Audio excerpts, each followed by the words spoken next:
উৎসাহ, এর চেয়ে বড় বল আর কিছুই নেই। উৎসাহী ব্যক্তি জগৎও জয় করতে পারে। যে তোমার সকল খুশির জন্য হার মেনে নিতে পারে, তার কাছে তুমি কখনোই জিততে পারবে না। নিজের সাথে সর্বদা অপরের তুলনাই হলো মানুষের দুঃখের প্রধান কারণ। দান এবং বলিদান, এই দুই ভগবান শ্রীকৃষ্ণের বাণী বরাবর গুরুত্বের দাবি রাখে। একজন মা বা শিক্ষক যে ছাত্র বা ছাত্রী তৈরি করেন, তাতে তারা পরবর্তীকালে দেশের জন্য নিজেদের নিয়োগ করে যা সমগ্র দেশের প্রাপ্তি ঘটে।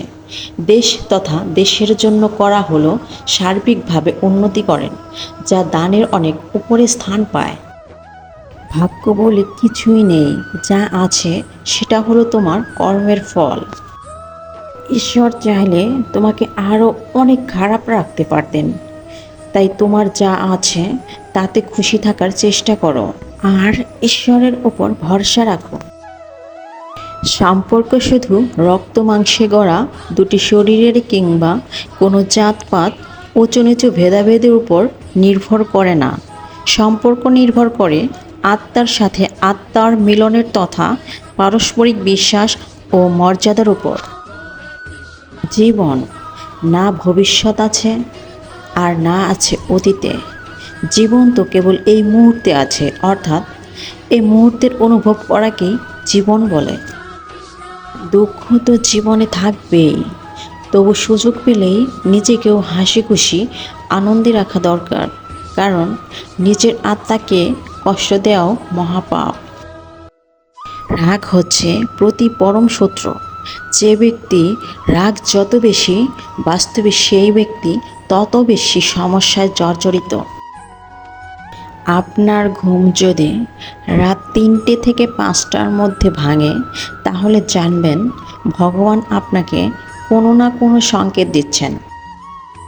আপনি তখন বাসি বিছানাতে বসে 3বার বলুন, হরে কৃষ্ণ কৃষ্ণ কৃষ্ণ হরে হরে, হরে রাম রাম রাম হরে হরে। দেখবেন জীবনে সাফল্য আসবেই। ভালো সময় আসার আগে বিশেষ 15টি সংকেত সম্পর্কে জেনে নিই।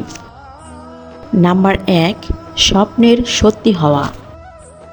নাম্বার 2, সঠিক সময়ে সঠিক সিদ্ধান্ত মাথায় আসা। নাম্বার 3, অন্যের খারাপ না চাওয়া ও ঈশ্বরের উপর ভরসা রাখা। নাম্বার 4, ভোর 3টে থেকে 5টার মধ্যে ঘুম ভেঙে যাওয়া। নাম্বার 5, পূজা বা প্রার্থনা করার সময় চোখে জল আসা। নাম্বার 6, স্বপ্নে কোনো দেবদেবীর দর্শন করা। নাম্বার 7, জ্বালিয়ে রাখা প্রদীপের শিখা বেড়ে যাওয়া। নাম্বার 8, বাড়িতে গরু আসা। নাম্বার 9, ঈশ্বরের প্রসাদ খাওয়া। নাম্বার 10, পূজার ফুল পড়ে যাওয়া।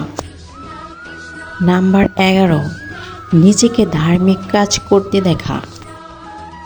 নাম্বার 12, নিজের আরাধ্য দেবদেবীর সামনে দাঁড়িয়ে কথা বলা।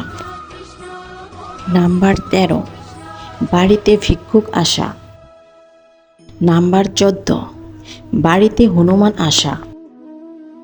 নাম্বার 15, স্বপ্নে বারবার সাপকে দুধ খেতে দেখা।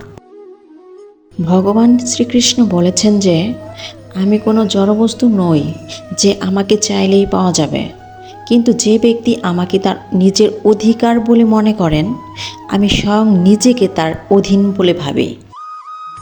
সুখ তো উপলব্ধি করার বস্তু, প্রাপ্ত করার বস্তু নয়। যে ব্যক্তি বস্তুকে সুখ বলে মানে, বাস্তবে তার সুখ প্রাপ্ত হয় না। যে সত্তা অথবা সম্পত্তিকে সুখ বলে গণ্য করে, সে অবশ্যই নিজের জন্য বিনাশকে আমন্ত্রণ জানায়। সুখ দুঃখ জীবনের অংশ। রাতের পর দিন আসা যেমন অনিবার্য, তেমনি সুখের পর দুঃখ, দুঃখের পর সুখ আসাও অনিবার্য। সুখ তো এক উপহার, যা দুঃখের সাথে লড়াই করে জিততে হয়, আর লড়াই করা মানুষের ধর্ম। তুমি সত্যের সাথে দুঃখের বিরুদ্ধে লড়াই করো, দেখবে জয় তোমারই হবে। কিন্তু জীবন যুদ্ধকে ভয় পেয়ে যদি আত্মহত্যা করো, ভাবো যে তুমি বেঁচে গেছো, তাহলে এটা তোমার সবচেয়ে বড় ভুল হবে, যার ক্ষমা তুমি কখনোই পাবে না। ভিডিওটি ভালো লাগলে চ্যানেলটি সাবস্ক্রাইব করুন এবং পাশে থাকা বেল আইকনটি বাজিয়ে দিন।